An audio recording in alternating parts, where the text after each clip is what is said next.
You're listening to Time 107.5 Tonight. Welcome to 107.5 Tonight. On this Monday evening, we have two guests in the studio for the first hour of our show. That is the MEP and Thurrock Independence Councillor Tim Aker joins us in the studio. Good evening, Tim. Good evening. And we're also joined by the Ilford South MP, Mike Gabes. I knew what I was doing.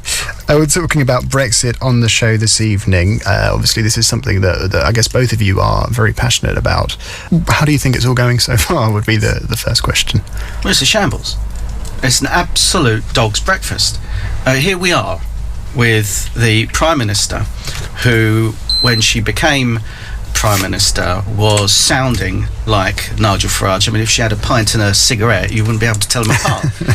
And bit by bit, she has given ground, capitulated, and the whole thing has unwound. She went for a foolish general election, born out of vanity rather than anything else, created a ridiculous manifesto that gifted the Labour Party several own goals and got a beating. And now she just cannot make a decision. And her cabinet is falling apart. The Conservative Party is fighting each other again, and we just stood open-mouthed and thinking, how the hell could they snatch defeat from the jaws of victory? It seems a very difficult thing to do, but she's managed to do it. And Mike, I imagine that you're I'll say disappointed, maybe angry at Theresa May, but for very different reasons. I agree with a lot of what Tim's just said. I think, however, the most important mistake that's been made was the decision to trigger Article 50 before you even knew what you wanted. And so we've had, since March of 2017, before she called the general election, she decided to trigger in March, even though her government, her cabinet, had not got an agreed position. And it's only at Chequers that they sort of got an agreed position that lasted about 2 days before you had cabinet resignations, and then she's had to row back on what was agreed at Chequers because of threats from some of her backbenchers. And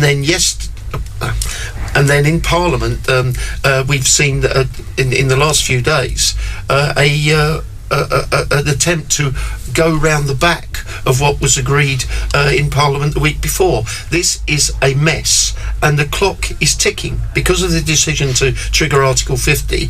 Time is potentially running out. We may well have to get an extension.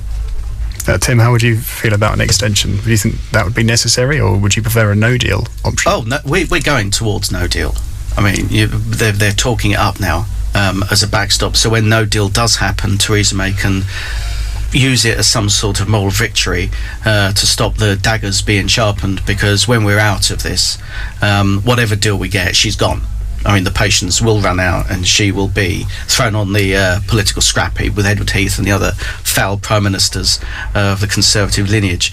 Whether anything does happen with regards to extending Article 50 or not, Mike is completely right. This Prime Minister cannot make a decision. She voted Remain, and rather than say, I voted Remain, I have my views on what the relationship should be. We should still stay in the customs union. She made this bold speech at Lancaster House saying we're out of the customs union, out of the single market, and has done absolutely nothing to uphold that. And if you read the literature about the referendum and the general election, she cannot make a decision. It's phenomenal indecision that she seems to say one thing and do another as a matter of habit. I can't believe it. And how the Conservatives haven't thought of getting rid of this Prime Minister, but then again, the Conservative Party always puts party before everything else, and they always consider the next general election before the interests of the country. So am I shocked? No. Am I surprised? Just a bit. Would you welcome a no deal, though? Would that be your ideal preference, regardless of what happens? Well, it's the way it's going. The European Union does want to make it easy for other countries to leave. Not that any are going to leave in the foreseeable future, because lots of them are recipients of EU funds. And when the next European elections arrive, I dare say some of the sceptics will become a lot more lukewarm towards the European Union when they get in and realise what's on offer. I think that no deal would be good for us. We are going to World Trade Organization terms, rather than be tied to something which, with the way they've treated us with, the payments and all sorts of bullying. I wouldn't want to be a member of a club that treated us that way. Mike, I'll probably bring you in here. No deal would be an absolute disaster. Our economy would suffer greatly. There's been various impact assessments done, including ones the government didn't want to publish, but they were forced to publish them eventually, and they show that a no-deal option could lead to a massive hit to public finances.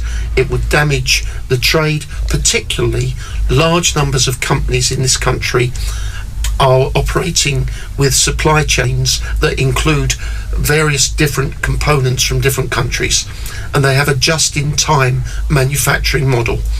Secondly, we've got lots of financial institutions, banks, insurance companies in London and elsewhere.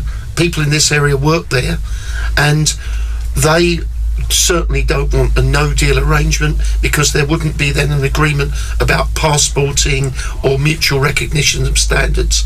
Then there's the consequences for the British people who have chosen to live in other European countries. We've got British citizens in Spain, in France, elsewhere.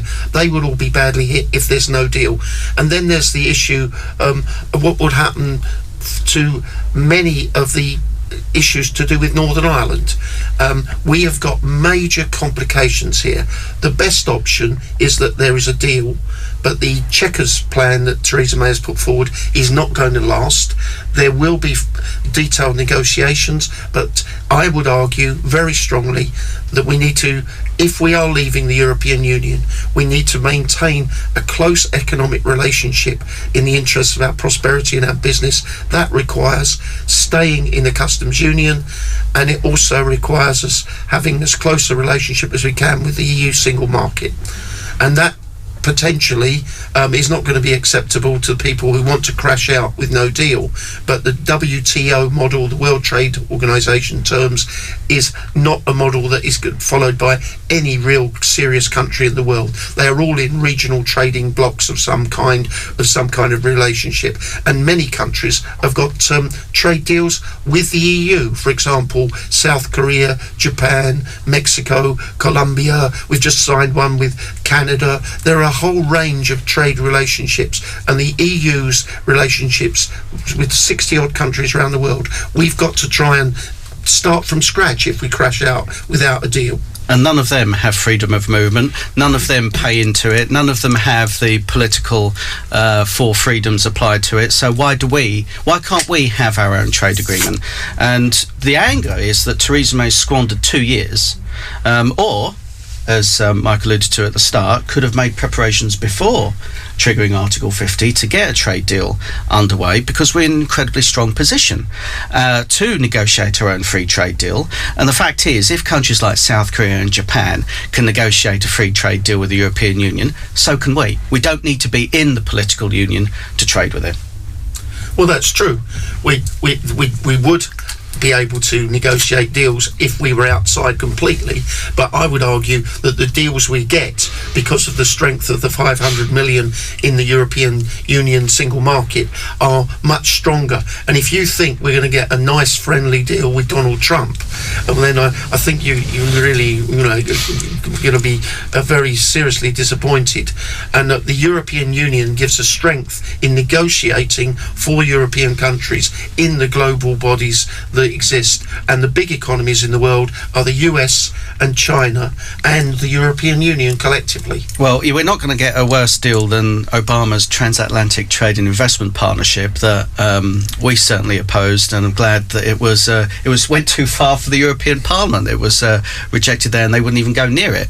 I think we're in a position to, first of all, the people said out of the European Union, and all of the leaders of Remain and Leave said that meant out of the customs union and out of the single market. We've all seen the videos of the leaders of Remain and Leave, David Cameron and all sorts. It would have been Jeremy Corbyn, but he went into hiding for the referendum, saying out of the customs union and out of the single market. And that has got to be upheld. It's pointless, Mike, us going over the arguments about the referendum. Of Daniel Hannan, of Nigel Farage, all saying we would have we would have a relationship where I would still be in a single market with the European Union. The Leave side won. We are going to leave the European Union, and that means outside the legal framework. Whatever terms you want to give it, it means completely outside. Now, it's how the politicians come to it. Now, there's different ways of going about it, but I think because she's done Article 50, and if she extends Article 50, she's finished. If we fight another set of European elections, the Conservative Party are finished. It's good for you, good politics for the 48% who want to vote Labour, or maybe a couple of those that want to hover around the Liberal Democrats. But for the Conservative Party's position, they're finished if they don't get this sorted. The reality is that we had a narrow result in a referendum, the wording of which simply said 4%. A narrow result, 52 to 48. So you want to rerun every general election that's narrow? Let me make my point. You've had a big say. The narrow result, 52-48, on a simple question, which was a simple question which said, do you wish to leave the European Union or not? And the reality is the question of the relationships with the European Union afterwards, the Northern Ireland issue, the issues of the single market and the customs union, the status of EU nationals in this country or British citizens in European Union countries, the health insurance card, the studying in foreign universities, all of those issues were not discussed in detail. And despite all that, your side lost. So stop trying to fight the last war and be constructive. And the reality about democracy is that democracy isn't at one point. And now we know what the implications are, then surely we should be able to put the outcome of any negotiated deal to the people for a people's vote on whether or not... Which was the referendum. Only at one point in time, apparently. What are you afraid of? Which was the referendum. If people have changed their mind, fight it again in 40 years. Fight it again in 40 years, Mike. Why not put the deal to the public? Well, then get yourself the Citizens' Initiative on the ballot paper. Get a bit of direct democracy in the House of Commons, and I'll be out there petitioning. Get out there petitioning, Mike. You're lost. Get over it. We had an advisory referendum. It's advisory now. So the people are just advisors. You're not a servant of the people. The people actually have to do what you say. Funny way of looking at democracy. Parliament had to bring in the legislation to bring about what the referendum had decided. It will be Parliament that will have to consider in a meaningful vote, and that will happen in October or November this year if there is a deal. And therefore, it's a matter for Parliament to decide then whether, if we are not happy, or whether we even agree with what Theresa May has got, if there is a deal, that we could put it to the people to endorse. And then when you lose again, we'll have a third vote, and when you lose again, we'll have a fourth vote, and when you lose again, we'll have a fifth vote. Remarkable, isn't it? They say, there's all this, there's no money for frontline services, but you want to keep rerunning this referendum until you get the answer you want, Mike. Funny way of looking at democracy. The younger generation for decades to come, and there were 16-year-olds who weren't allowed to vote in that referendum. Well, you're the parliamentarian, you should have changed the law then. They were allowed to vote in the Scottish referendum. I put amendments down for 16-year-olds to vote, I'll have you know. And you lost that. Did you ask them to vote again and again and again and again? I put down many amendments. I tried to change the terms of the referendum, but unfortunately... But you lost. Where was the call to run them again? The Conservatives pushed through a referendum proposal where we didn't have a threshold, we didn't have 16-year-olds voting, we didn't have the complexities of the issue on the ballot paper, so therefore it's a matter for Parliament to decide when we've got the negotiated terms, if we get them. Save yourself the energy. Next time, just make sure you have a referendum where only Remainers can vote, then you might win.